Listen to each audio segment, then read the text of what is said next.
mabuti ng DNC Pro Team yun. At tandaan natin, tournament life ang nakasalalay dito. Ay, si Kirk lumalim na rin. Nagamit yung brilliant! At si Bruce na Lassie! namatay! Kasama! Tamaan yung kanyang taunt.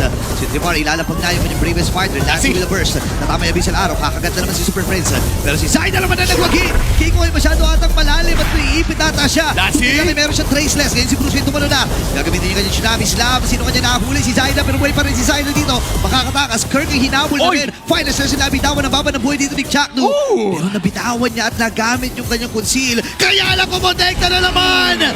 That crush! Win naman ng side ng side ng TNC dito, pero si Benny Cutie ay sasabog agad doon. Nice final slash mula dito kay Kirk at itutuloy pa niya laban na ito. Ako kumonekta rin ng Abyssal Arrow habang si Benny Cutie ay nasa likuran. Papasok si Zaida! Kirk. Masyado ata malalim. Zaida, reverse itong si Kikong. Pero nandun yung pressure na maibibigay ng Onyx PH Kel. Tingin ni Kirk. Tatlo yung naabutan ng final slash at natunaw isa-isa. Pagsakagad si Trimar. Andun na rin yung Tsunami Slam. Kailangan naman ito si Trimar. Tayo siya doon sa may Infinix pare. Ang gulo na yun para sa final slash at nagamit. Oh my God! Dati na maapan ng Abyssal Arrow. Hindi ko napapansinin yan kasi Torre ay nakasilip na rin. And Jackno ay tutumpa. At ang Onyx Philippines kukunin. Nakakalahati kagad yung buhay ni Keller dito habang si Kirk isasama na rin. Masyado malayo si Kiko. Hindi makalapit. Kasi nga naman binabarikadahan siya dito ni Chakno. Ngayon siya ay nabigyan. At tatalo na rin ito si King Kong habang tuloy-tuloy pa rin ang paghuli ni Kerra dito kay Trimar. Mamamaalam din ata siya. Yes sir. Nakapit rin si Kirk. Pero kailangan na umatras dito ng CNC. Pero sabi nila, sige, laban natin! Wow!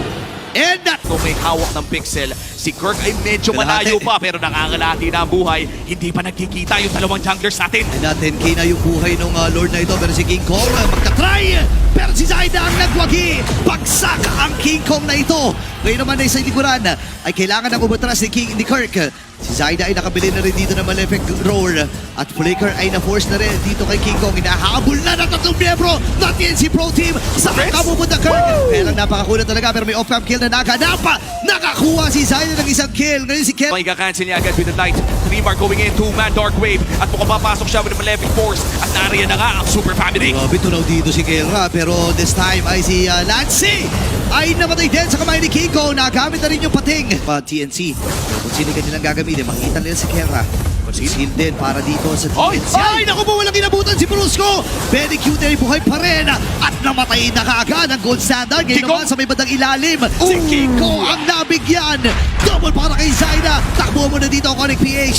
Ngayon pinagkakaltokan. Nakakita naman si Zaida. Kailangan na lumuyo ni Brusco. Pulay ka rin gagamitin din dito ni Chuck. At pinagkahampas na siya ng mga miyembro ng TNC. Flicker ay ginamit din. And Benny ay killing spree na. Inaantay na lang ang mga minions na umarangkada. At si Kirk ay tutunawin na rin. Zaida with a godlike. Magpapakamatay pa dito si Trimar. At ready na sila para sa... Rin ni Lancy. Binababaran na ito si Kelra. Brusco ay naka-abante na rin. Si Kiko ay nag-aabot ng pagkakataon. Nag-conform pinagamit. Pinuforce ata nila yung heavy spin. Si Chato ay pupos na rin kanyang sarili. Nagamit yung revitalize. Si Kiko ay sumisilip din. Heavy spin ay nagamit niya. Pero di siya aabot dun sa Lord. Kailangan mag-atrasa ng Onyx PH. Si Trimar may iipit din sa tutong miyembro mula sa Onyx. Pero yun na si Sanity! Aabutan si Kelra at sumabog sa mukha ng gold standard and Belly Cutie with a double. Sigurado, hindi makakalimutan. Diba? Parang ito talaga yung nangyayari sa Onyx PH. And the Chaknu ay aabati na rin. Black Dragon Form ay nagamit na. Tinutukan pa nga. And si Chaknu ay sasakripisyo yung kanyang sarili. Nagamit yung kanyang revitalize. Sabi ni Chaknu, sige na, patayin nyo na ako. As long as makuha namin ang libre yung Lord. Ganun na nga nangyari. And Spirit nagamit na rin dito ni King Kong. Pero ito na ata ang pagbawi ng CNC Pro Team. Nandun yung final slash. Sino pa na may ipit? Nandun yung Petrify! Naabutan yung tatlo. Mabuti na lamang ay sapat yung damage ng Onyx para patayin si Trimar. Pero mukhang tutuloy pa nga nila. Benny Cutie na medyo manganganib dito. May immortality pa naman pero si Zaida doon sa likod. Electrifying feed si Kirk ay papapaflicker. At may Lord sa gitna. Ang side ng TNC Pro Team pero kailangan muna sagutin nyo. At yung kanyang buhay. Ganun din naman si Brusco. Benny Cutie aabati din. At nakahatak ng mga batteries. Kikong, pinaforce nila na magamit yung heavy spin. Pero parang antibay talaga. Ito yung final slash. Nasungkwit. Ito si Benny na ginlabas na rin yung Black Dragon Form. Nasabi ng medyo naman si Lancy ay sumugod na rin with that Crimson Beacon. Nabit bed. AOG nagamit din. Habang heavy spin na bitaw ng Trimar.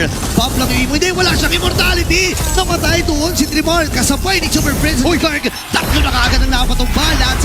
yata yung clear wave na meron sila. Sumalubong na si Chakto dito at si Kela kailangan matras. Sinalubong din ang Last Insanity. Si Kiko ay kumakapit pero hindi siya pakakapili ng TNC Pro Team. Pains Mountain Shocker ay nagamit na nga rin at si Kirk ay nag-atay ng level 4. Zaida, pinupok siya. Okay, matahi-tahi lamang pero si Kiko man nagwagi. Nandun din naman yung Throne of Ruin. At si Trimar ay mamamatay. At Maganda ang pwesto dito no, ng side ng TNC, but Mountain Shocker reveals the destination. At si Brusco makakahanap ng Lancelot! oh my goodness, nandun na rin yung Throne of Ruins. At namaalam na kagad si Zaida. Ngayon, lalaban pa ba dito ang CNC? At taras muna sila, Brilliance from Lancy. Pat ng Zushin. At ngayon naman yung Valentina, pero mukhang si Benny Cutie, no? Mapepwersa ang entropy, pero mukhang makikita siya ng bangka. Naku po, si Benny ay namatay na kagad. Papasok din si Trimar with the Throne of Ruins. Pero nandun lang yung Traceless na sipa na naman. Si Zaida ni Brusco. And Super Prince ay nakakuha na naman ng kill. Trimar, pipilitin niya sana kabutin ito si Super Lisa ni Lancy. At taras muna sila dito. Brusco nag-aabang na naman ang pagkakataon. And this time ay si Zaida ay namatay. Wow, napakaaga pala ng ating Nerobo inhibitor turrets. May Holy Shield sa baba at dito na rin sa may batang itaas. Entropy ay nagamit pero mukhang makunat pa yung turret doon sa baba pero hindi makakadepensa si Lancy. That's one inhibitor turret down. Itamay mo na rin yung sinasampal ng Lord sa taas at midday naman ang kanilang puntirya. Nababagsak na rin sa harapan ng Super Family. Tatlong inhibitor turrets secured. Brusco looking for the play at tuloy ang kanilang push. Okay, may Lord pa rin naman sila nakasama. Nandito si Chakto. Kalahati kagad yung kanyang buhay. Trophy na ginamit na. Natutulak or pinagtutulak yung mga member ng TNC Pro Team. Pero tuloy-tuloy lamang si Kelra! Go niya palayo doon sa pangatlong pagong and that's gonna be the third stage. Chakto misses the wild charge. Pero si King Kong ay napilitang abuti ng TNC Pro Team yun. At tanda natin, tournament life ang nakasalalay dito. Okay, si Kirk lumalim na rin. Nagamit yung brilliant! At si Bruce ay namatay! Kasama! Nahanap pa sila ng idadagdag. King Kong half HP, mahanap pa nila! Ang Super Family Lord ay nasa may bandang gitna. Ngayon ay nakalapit na ito at pwede na ata mag-base up dito ang TNC Pro Team. At tuluyan na nga at ang bababagsakin